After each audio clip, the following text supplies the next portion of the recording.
Ave Regina, Mater misericordiae, vita dulcedo, estes nostra salve.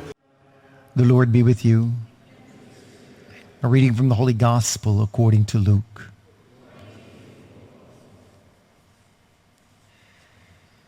When Jesus had finished all his words to the people, he entered Capernaum. A centurion there had a slave who was ill and about to die, and he was valued to him.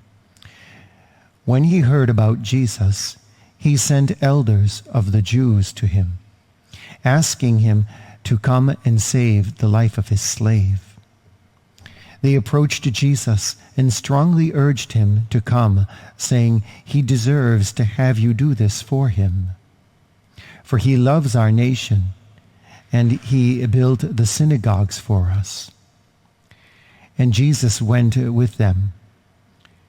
But when he was only a short distance from the house, the centurion sent friends to tell him, "Lord, do not trouble yourself, for I am not worthy to have you enter under my roof.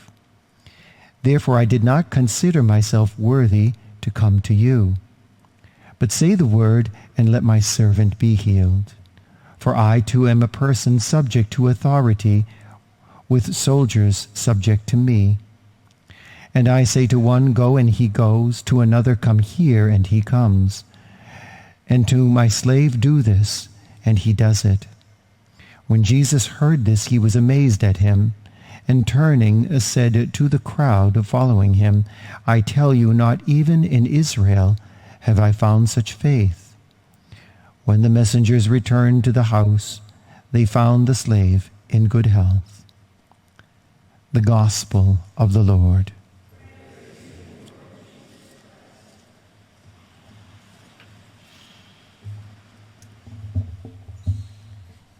It's interesting that today is the day before primary elections here in Manchester for mayor. And St. Paul is advising Timothy to have good relationships with the people in authority, to pray for people in authority. Isn't that interesting? Imagine if we could do more praying for our civic officials than we would do about complaining. And so you see it right here. And then you see in the gospel the power of what prayer can do to a civic official in the gospel itself. It seems that this centurion is a well-placed figure in the community, and he has a liking for the Jews.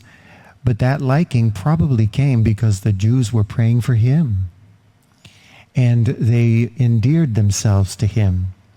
Now, I'm not applying these things so as to think that we should tolerate unscrupulous mandates from civic officials. But on the other hand, we can never sacrifice charity and the power of prayer that can do marvelous things. And what happens is the prayer of this community, this Jewish community, they become endeared to the centurion, and the centurion becomes endeared to them. And we need to pray that those kind of things can happen in our community to make civics proper and right and just. And so this centurion is also humble. This is a good thing for anyone in political office to treasure humility. We used to be proud of saying in America, we are one nation under God.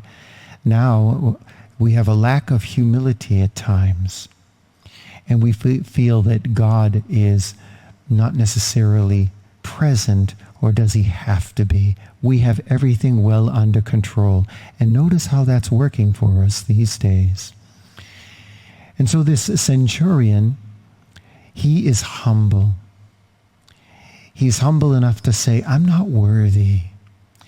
Now, St. Augustine would say about this passage that humility is the door that opens the heart to grace and invites God to come in and change the heart of a person. And so maybe a thing that we can consider today, especially in light of the elections tomorrow, we can think of praying for our own humility and the humility of our public servants.